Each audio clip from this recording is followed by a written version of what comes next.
Vestibulandos, estamos aqui em mais uma revisão de Física para o Enem, comigo, professor Luiz Carlos Noronha, né? Lembrando que esta nossa revisão é transmitida ao vivo pela nossa TV Natal, ok? E também pelo nosso aplicativo, a nossa web TV, a TV do professor Luiz Carlos Noronha.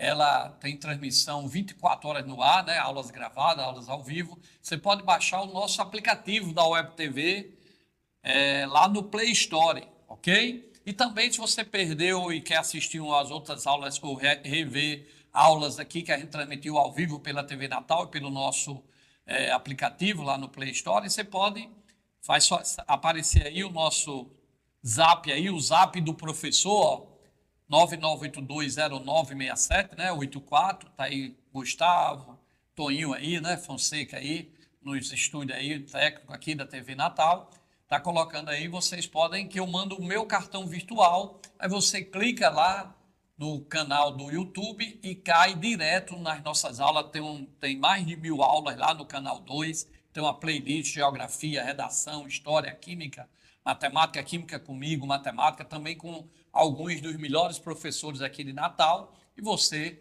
tem acesso a essas aulas gratuitas. São mais de 1000 aulas em HD e também tem mais de 2.400.000 acessos ao longo desses anos. Agradecemos a Deus, né? E a vocês aí pela companhia, ok? Vamos para mais uma revisãozinha aqui do Enem, pela nossa TV Natal e pelo nosso aplicativo da TV do professor no Apple da Play Store.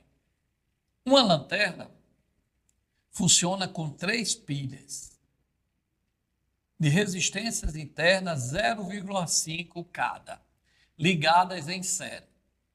Quando posicionada corretamente, deve acender a lâmpada incandescente de 4,5 watts, é a potência, a unidade de potência é o watts. John Watts, né, um grande cientista, foi nosso aluno também, ele, Isaac Newton, Albert Einstein, foi aluno aqui do professor Luiz Carlos Noronha, e 4,5 volts, quando ligada corretamente. 4,5 volts. Cada pilha aí tem 1,5 volt, 1,5, né? 1,5 mais 1,5, 3. 3 mais 1,5, 4,5 volts. Então, essa lâmpada é de 4,5 volts.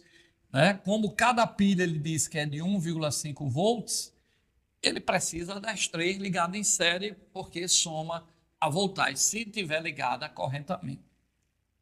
Uma pessoa, ao trocar as pilhas da lanterna, comete um equívoco e inverte a posição de uma das pilhas. Então, se ele mudou a posição de uma das pilhas, eu não vou mais somar as 3, 1,5 volts, mais 1,5 volts, mais 1,5 volts, para dar 4,5 volts, que é o que a lâmpada necessita, que ela só vai funcionar direitinho se chegar nela a 4,5 volts. Se chegar a outra voltagem, ela vai diminuir o brilho. Como ele inverteu uma, então uma pilha vai anular a outra. Então, as 3, nesse caso, não vai dar mais 4,5, porque 1,5 volts em uma vai ser anulada pela outra. A outra passou a ser um receptor em vez de somar as 3. Então, só vai chegar na lâmpada aí o quê? 1,5 volts. Ela não vai funcionar do mesmo jeito, ou seja, ela não vai fornecer 4,5 watts, ok? É que nem uma lâmpada de 220, se eu levar ela daqui e botar lá em São Paulo, que é 110 volts, ela não vai brilhar do mesmo jeito.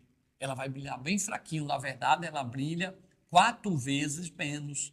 É como um chuveiro elétrico, que se eu me mudei, levei aqui de Natal, que ele era 220, e cheguei lá, instalei ele do mesmo jeito em 110, ele não vai esquentar a água do mesmo jeito, porque ele foi feito para funcionar em 220. Se eu liguei lá em São Paulo, que é 110, ele vai esquentar 4 vezes menos, ou seja, não vai esquentar a água direitinho. Então, lembre-se que a potência, quando eu tiro de 220 e ligo em 110, ela cai 4 vezes. A lâmpada brilha 4 vezes menos, o chuveiro 4 vezes menos. Então, vamos voltar para essa questão. Essa lâmpada, ele diz que ela necessita de 4,5 volts para dar 4,5 watts. Se as pilhas tivessem ligado corretamente, 1,5 mais 1,5 mais 1,5, daria 4,5 volts, mas não estão. 2 foram invertidas, então uma vai anular a outra, ela só vai oferecer 1,5 volts. Então, ela não vai brilhar com 4,5 watts. Vamos ver o que é que ele pergunta. Considerando esse erro, que ele inverteu as pilhas, qual é a intensidade da corrente que passa pela lâmpada? Então, veja bem, a lâmpada ela é de 4,5 volts, mas as pilhas não vão fornecer 4,5, porque ele inverteu uma. Uma funcionou como receptor, anulou, só vai ter 1,5 volts. Então, o que é que eu vou fazer? Primeiro, como ele disse que essa lâmpada é de 4,5 volts e a potência é 4,5 watts, esses são os valores que vêm na caixa da lâmpada. Quando você compra uma lâmpada, vem lá 220 volts, 60 watts. Esses são os valores genéticos. Com esses valores, eu acho a resistência, a mola da lâmpada ou a mola do chuveiro, tá? Esses são os valores genéticos. Então, como ele disse que essa lâmpada, os valores genéticos aí é 4,5 volts e 4,5 watts, com esses valores da caixa, mesmo não chegando lá 4,5 volts, mas eu uso esses valores genéticos da caixa, o que está escrito na lâmpada, para achar a resistência interna dela. Quanto é que vai dar? Como é que eu vou achar a resistência da lâmpada? Se o valor genético dela é 4,5 volts e a potência é 4,5 watts, eu vou usar esses valores e vou encontrar que a resistência dela, a mola dela é 4,5 ohms, ok? Acontece que a resistência eu encontro assim. Acontece que como ele ligou as pilhas erradas, só vai ter que voltagem nela, 1,5 volts. Então, na hora de achar a resistência dela, a mola dentro dela, o filamento dentro dela, perdão, aqui eu estou tentando usar uma linguagem mais popular, né?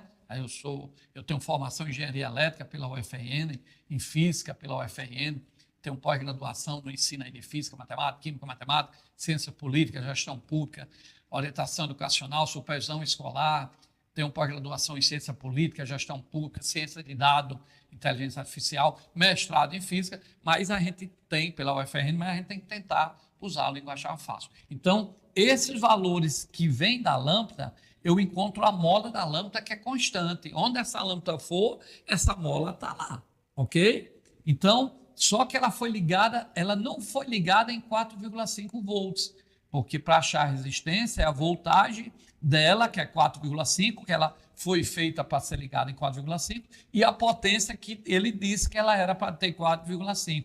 Quando eu fizer a conta, bota um 4,5, a resistência dela vai ser 4,5 ohms. Isso é o valor da mola. Só que ela foi ligada em 1,5 volts. Então, na hora de eu achar a corrente, que é pela primeira lei de Ohm, quem vê o quê? Quem vê I é R vezes I, eu não vou usar 4,5, porque as pilhas foram ligadas correta e só vai ter 1,5.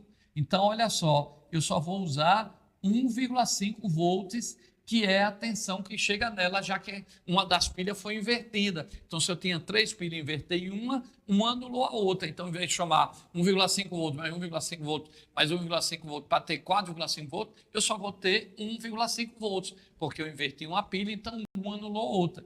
Então, na voltagem, para achar a corrente da lâmpada, eu só vou ter 1,5. E a resistência? A resistência da lâmpada é 4,5 watts. Mas cada pilha tem uma resistênciazinha interna que ele falou. Então, eu tenho que considerar. E a resistência, como está em série, a gente soma. Então, vai ser 0,5 mais 0,5 mais 0,5 mais 4,5. A resistência total vai ser 6. Então, a voltagem é 1,5, a resistência é 6. A corrente vai ser 0,25 ampere. Ok? Vestibulando. Tem tempo aí, a prova é domingo, dá uma olhadinha, rever essa questão, tira dúvida com um amigo, com um professor, tá certo? Vai aparecer aí o zap do professor, ó, entre em contato que eu mando um cartão aí para vocês, beleza? Já sempre aparece aí durante essas nossas revisões e vocês vão ter a oportunidade de rever. Reveja essa questão que é bem interessante, aqui a gente não pode ficar como em sala de aula ou tirando as dúvidas. Vamos para a próxima questão. A próxima questão foi do Enem, ó. Ela diz o seguinte, ó. Essa também foi do Enem, tá? Que a gente fez agora de eletricidade. Essa questão é de mecânica. Ele diz o seguinte: um professor lança uma esfera verticalmente para cima. Então, já sei aqui que vai ter a força peso, né? Que está na vertical para cima. A qual retorna depois de alguns segundos ao ponto de lançamento.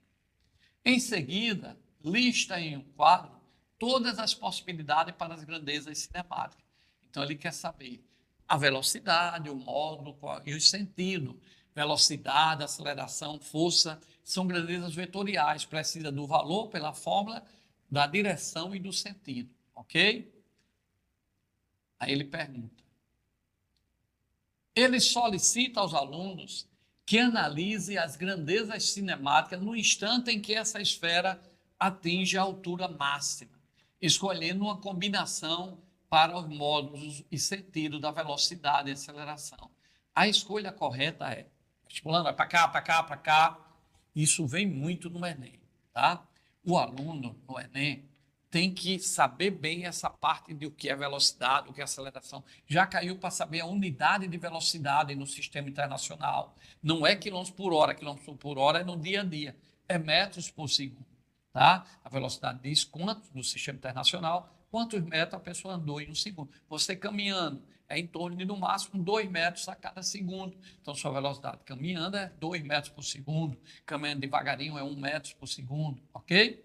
Metros por segundo. Já a aceleração é metros por segundo ao quadrado, porque ela diz a cada segundo quanto sua velocidade muda. Por exemplo, se eu soltar esse celular aqui, daqui a um segundo a velocidade dele é 10.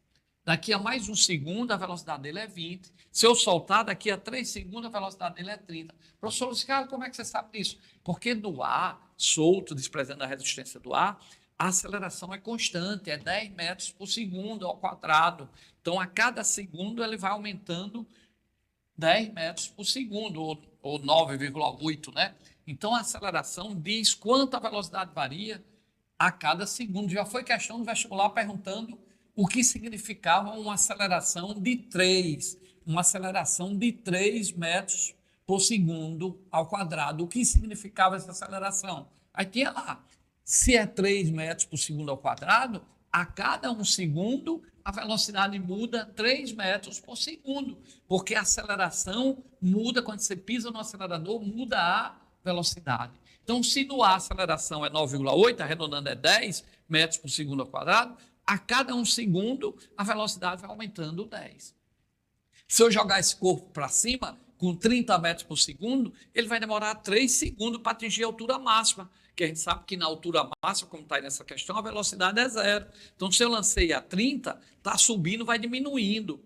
Então, 30 metros com um segundo diminui 10, 20, com mais um segundo diminui mais 10, 20 menos 10, 10, com mais um segundo diminui 10, 10 menos 10, 0. Então, leva 3 segundos para descer e 3 segundos para subir, e 3 para descer. Se eu lançar com 50 metros por segundo, ela vai diminuindo de 10 em 10, 50, 40, 30, vai demorar 5 segundos para subir e 5 para descer. 10 segundos, ok? Então, pessoal, o professor disse que jogou esse objeto e quer saber como está a velocidade e a aceleração quando ele atinge a altura máxima, ou seja, quando ele para. Na altura máxima, se ele para, a velocidade é 0. Agora, a aceleração, não. A aceleração, eu disse que é sempre quanto? 9,8. Então, a aceleração existe e é sempre para baixo, porque a aceleração é uma grandeza vetorial. Ela tem módulo, direção e sentido. O módulo é 10 metros por segundo ao quadrado, a direção é vertical e para baixo, assim como a força-peso. Então, teve uma questão do Enem que sacudiu uma bola de basquete e queria saber a força. Muita gente botou que a força estava no sentido da bola. Não, ali é a direção. Força, quando a bola de basquete saiu da mão, só tem a peso, que é a vertical e para baixo o tempo todo, é que traz a bola de basquete de volta. Então, não confundam isso, tá certo? A força, a única força que existe quando eu lanço um objeto no ar é a força-peso, que é sempre vertical e para baixo, a aceleração é sempre vertical e para baixo. Então, quando ele atinge a altura máxima, o que é que vai acontecer? A velocidade é 0 e a aceleração é diferente de 0, igual a 10 e para baixo. Então, não pode ser a letra A. Vai ser o quê? A letra C. A velocidade na altura máxima é 0, porque ele para, mas a aceleração é diferente de 0, desprezando o A, ela é 9,8 metros por segundo ao quadrado, o G, 10, né? E sempre para baixo. Então, correto, a letra C. Então, quando o móvel atinge a altura máxima, a velocidade é 0, mas a aceleração não. Se a aceleração fosse 0, não tivesse força, ele ficava lá parado. E o móvel não fica parado. porque a aceleração traz, que é uma consequência da força-peso, que é a Terra puxando esse objeto. Ok? Ele volta até cair. Quando bate, tem a força-peso, aí tem a normal, que anula a força-peso, e ele fica parado. Ok? A normal e a força-peso não formam um par de ação e reação, que atua no mesmo corpo. Ação e reação atuam em corpos diferentes. Então, cuidado, a reação da força-peso, tanto ele caindo, que não tem normal, em canto nenhum, só a peso, quando ele encosta, não tem a normal, que anula peso, mas a reação, tanto ele caindo ou ele parado, a reação da força-peso é o corpo puxando a Terra, está no centro da Terra, em corpo diferente. Se a ação e a força-peso é no corpo, a reação é no centro da Terra, é no outro corpo, a Terra. Se você bate na parede, a ação é na parede, a reação é na mão. A ação e reação não se anulam e atuam em corpos distintos. Vamos para a próxima questão. Um experimento foi montado com o intuito de determinar o tempo de queda livre de corpos com tamanho e massas distintas, diferentes. Para isso, usou uma prateleira a 50 centímetros do chão. Ah, tá aqui, tá certo. Onde foram colocadas as 3 frutas. Em um determinado instante, a prateleira foi removida, liberando todas as... Sim, então essa aqui era móvel, e ela foi removida, todas foram simultaneamente. Então as 3 vão cair simultaneamente, então todas as 3 vão ter velocidade zero, que elas foram abandonadas, deixou cair a melancia, o melão e a maçã. Ok, melhorou aqui. Então olha só, pessoal. Considerando o tempo de queda da melancia, do melão e da maçã, pessoal, se as 3 foram soltas ao mesmo tempo, a velocidade é zero. Então, todas as 3 caem igualmente, ao mesmo tempo, chega no solo e chegam também com a mesma velocidade.